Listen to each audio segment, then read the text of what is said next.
Biren sir এটা কি কাজ দিলেন বলতো? গরু রচনা লিখে নাকি স্যারকে চমকে দিতে হবে? গরু কি আকাশে ওড়ে নাকি যে আমি লিখবো? বলুন তো গরু। তুই শুধু শুধু টেনশন করছিস। আমি তো আইডিয়া পেয়ে গেছি। কাল দেখবি স্যার আমার খাতা দেখে কি করেন। পেয়ে গেছিস? কি আইডিয়া? আমাকে একটু বল না ভাই, আমি তো ভেবেই পাচ্ছি না কি লিখবো। আইডিয়া তো সাধারণ হলে চলবে না, আউট অফ দি বক্স ভাবতে হবে। বীরেন স্যার নতুন কিছু দেখতে চেয়েছেন। গতানুগতিক লেখা সবাই লিখবে, তো তুই কি লিখবি? গরুর আত্মজীবনী নাকি গরু যখন প্রধানমন্ত্রী হলো, এরকম কিছু? তার চেয়েও মারাত্মক, আমি এমন কিছু লিখবো যা গরুর একেবারে মনের কথা। এক কথায় কেল্লা ফতে। আহ খেয়ালি না করে বল না কি লিখবি। আমি রচনা পাতায় বড় করে শুধু একটা শব্দ লিখবো। একটা শব্দ। কি শব্দ? হাম্বা? তুই পাগল হয়ে গেছিস।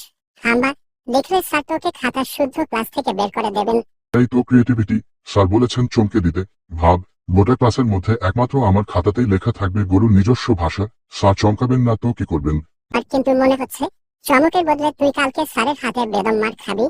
দেখা যাবে কাল। তুই তোর গরুর দুটি শিং আছে। লেখা চালিয়ে যা। আমি চললাম। কালকের ঐতিহাসিক মুহূর্তের জন্য প্রস্তুতি নিতে হবে।